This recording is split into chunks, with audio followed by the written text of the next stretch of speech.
নমস্কাৰ, মোৰ নাম ভাস্কৰজ্যোতি পৰাশৰ। মোৰ ঘৰ বজালী জিলাৰ পাঠশালাত। বৰ্তমান মই তেজপুৰ চিকিৎসা মহাবিদ্যালয় আৰু চিকিৎসালয়ত MBBS কোৰ্চ অধ্যয়ন কৰি আছোঁ। আজি আমি এই ভিডিঅ'টোত কথা পাতিম MBBS কোৰ্চনো কি হয়, কেনেকৈ আপোনালোকে এই কোৰ্চৰ সহায়ত কেৰিয়াৰ আগবঢ়াই নিব পাৰে আৰু মই কিয় এই কোৰ্চটো চুজ কৰিলোঁ। প্ৰথমতে জানো আহক মই এই কোৰ্চটো লোৱাৰ মূল কাৰণ কি। সৰুৰে পৰা মোৰ এজন সুচিকিৎসক হোৱাৰ লক্ষ্য আছিল আৰু চিকিৎসা সেৱাৰে সমাজ সেৱা আগবঢ়োৱাৰ দুৰ্বাৰ হেঁপাহ আছিল। এই লক্ষ্য আগত ৰাখিয়ে মই পঢ়া শুনা কৰি গৈছিলোঁ আৰু ক্লাছ 12ৰ এক্সামৰ পিছত মই NEET এক্সামৰ বাবে প্ৰিপেৰেশ্যন কৰিছিলোঁ। যোৱা বৰ্ষত অৰ্থাৎ 2023 বৰ্ষত অনুষ্ঠিত হোৱা NEET পৰীক্ষাত মই MBBS কোৰ্চৰ বাবে লাগতিয়াল মাৰ্ক লাভ কৰিবলৈ সক্ষম হৈছোঁ আৰু তেজপুৰ চিকিৎসা মহাবিদ্যালয়ত মই MBBS কোৰ্চৰ আসন লাভ কৰিছোঁ। এতিয়া আমি জানো আহক এই MBBS কোৰ্চনো কি হয়। MBBS কোৰ্চ হৈছে মেডিকেল ছায়েন্সৰ এটা প্ৰফেশ্যনেল ডিগ্ৰী, যিটো 5.5 বছৰৰ ডিউৰেশ্যনৰ হয়।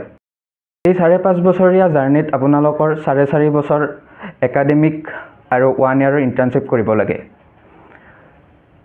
MBBS কোৰ্চটো মেডিকেল কাউন্সিল অফ ইণ্ডিয়া অৰ্থাৎ MCI এনেদৰে সজাই তুলিছে যাতে মেডিকেল ষ্টুডেণ্ট এজনে পেচেণ্ট এজনক ট্ৰিট কৰিবৰ বাবে লাগতিয়াল ফাউণ্ডেশ্যনেল নলেজ আৰু স্কিলখিনি ইয়াৰ দ্বাৰা আহৰণ কৰিব পাৰে। এই কোৰ্চটোত মেডিকেল ষ্টুডেণ্ট এজনক প্ৰেক্টিকেল ট্ৰেইনিঙৰ সহায়ত আৰু এক্সপিৰিয়েঞ্চ ডক্টৰ আৰু ছাৰ্জনৰ গাইডেন্সত পেচেণ্ট এজনক কেনেকৈ ট্ৰিট কৰিব লাগে ইয়াৰ প্ৰপাৰ নলেজ দিয়া হয়। এই MBBS কোৰ্চত আপোনালোকে টোটেল 19টা ছাবজেক্ট পঢ়িব লাগে। এই ছাবজেক্টসমূহৰ ভিতৰত মূল ছাবজেক্টবিলাক হ'ল anatomy, physiology, biochemistry, pathology, pharmacology, medicine, surgery et cetera. এতিয়া আমি আহোঁ কেনেকৈ আপোনালোকে এই কোৰ্চটো কৰিব পাৰে।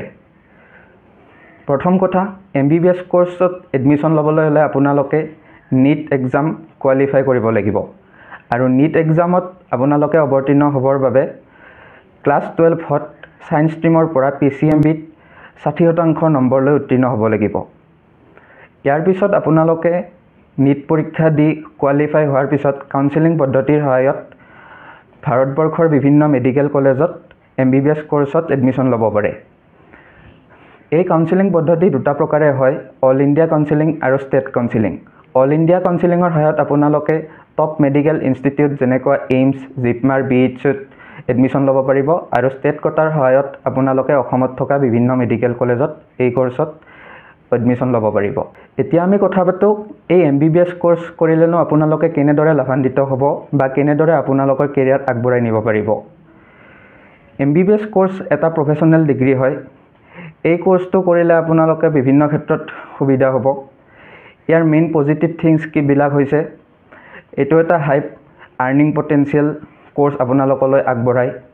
দ্বিতীয়তে জব ছিকিউৰিটি আৰু ষ্টেবিলিটি আগবঢ়ায় আৰু তৃতীয়তে এই কোৰ্চটোৰ সহায়ত আপোনালোকে অপৰচুনিটি টু হেল্প আদাৰ্ছ অৰ্থাৎ আপোনালোকে বেলেগক সহায় কৰাৰ এটা সুবিধা লাভ কৰিব।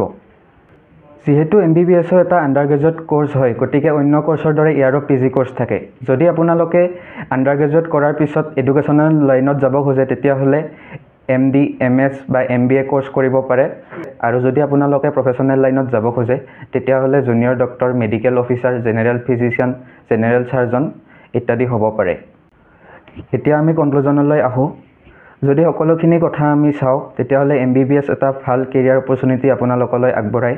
যদি সঁচাকৈ আপোনালোকৰ ভৱিষ্যতে এজন সুচিকিৎসক হোৱাৰ মন আৰু NEET এক্সামৰ বাবে প্ৰিপেৰেশ্যন কৰি আছে তেতিয়াহ'লে এই কোৰ্চটো আপোনালোকে কৰিব পাৰে। শেষত আপোনালোকক জনাবলৈ পাই সুখী যে আধ্যা নামৰ সংস্থাটোৱে মোক ক্লাছ 11ৰ পৰা সকলোখিনি পঢ়া শুনাৰ খৰচ বহন কৰি আহিছে। এই সংস্থাটোৰ দুটা আঁচনি আছে, লুইট ফেল' আৰু লুইট স্কলাৰ। লুইট ফেল' আঁচনিখনৰ যোগেদি তেওঁলোকে অসমৰ অত্যন্ত মেধাসম্পন্ন ছাত্ৰ ছাত্ৰীসকল যিসকলে দৰিদ্ৰ সীমাৰেখা আৰু গাঁও অঞ্চলৰ হোৱা স্বত্বেও গভৰ্ণমেণ্ট স্কুলৰ পৰা সুখ্যাতিৰে 10মান শ্ৰেণী উত্তীৰ্ণ হৈছে আৰু ভৱিষ্যতে এজন ভাল মানুহ হোৱাৰ সপোন দেখিছে, তেওঁলোকক সহায়ৰ হাত আগবঢ়ায়। এই সুবিধা আপোনালোকেও লাভ কৰিব পাৰে। অধিক তথ্য জানিবৰ বাবে তলত দিয়া ৱেবছাইটটো ভিজিট কৰক। ধন্যবাদ।